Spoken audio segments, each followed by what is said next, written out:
I'm Rusty Nelson. I'm an associate professor of art and the art department and theater department chair here at Truman State University, and I'm teaching the animated course.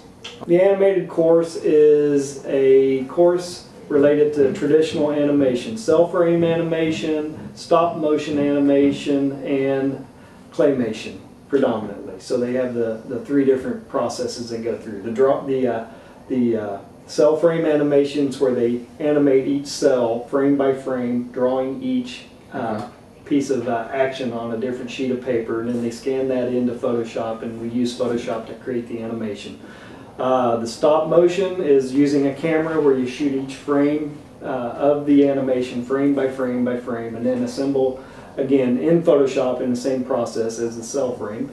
And then the stop motion is creating characters in clay, three-dimensional characters, creating a set, and then using the stop motion photography process to create the animations. So we create the animations, and then we'll save them out as QuickTime movies and bring them into iMovie so they can add sound effects and splice and edit the whole thing into one large animated project. We do one field trip the midweek of JVA, and it's typically down to the movie theater to watch whatever the summer's animation movies are for the summer. This year we're lucky, there are two currently being offered. We're probably going to go see Toy Story 3, or if that falls through, we'll go see Shrek as well. With the claymation, they start out with drawing. We sketched up for the cell frame animation a cartoon character, so they actually had to design their own cartoon character, and the same cartoon character for the cell animation is being used to create the claymation character as well. So we start out with wireframe armature, and we watched videos on how to build armatures, and then we get in there and build one, and then we start the next day we started in with adding the stuffing. So it's not a solid clay thing, it's got paper or foam or something as a bulk. And then we start wrapping that with the clay layers to start creating the character. I introduced claymation last year, and that seems to be the biggest hit. Okay. It's a three-dimensional thing. It's something that they can then also take home with them and everything. So I think the drawing can be tedious when you're drawing cell by cell by cell.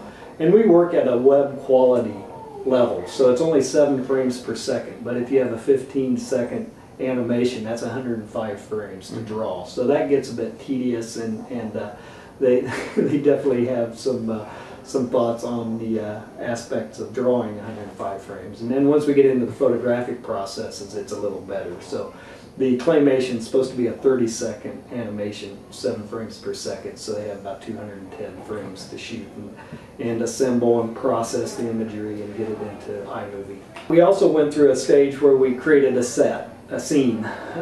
We used foam core and created a two-sided open-ended box with a floor and 2 sides. And they decorate, they color, they create a set for this action to take place on.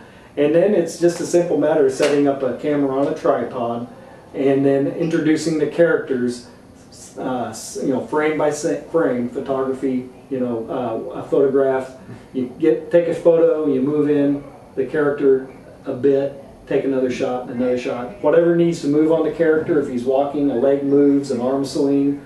Each one of those things has to be moved between each photograph. So once you assemble them into a consecutive series of photographs, it appears things move.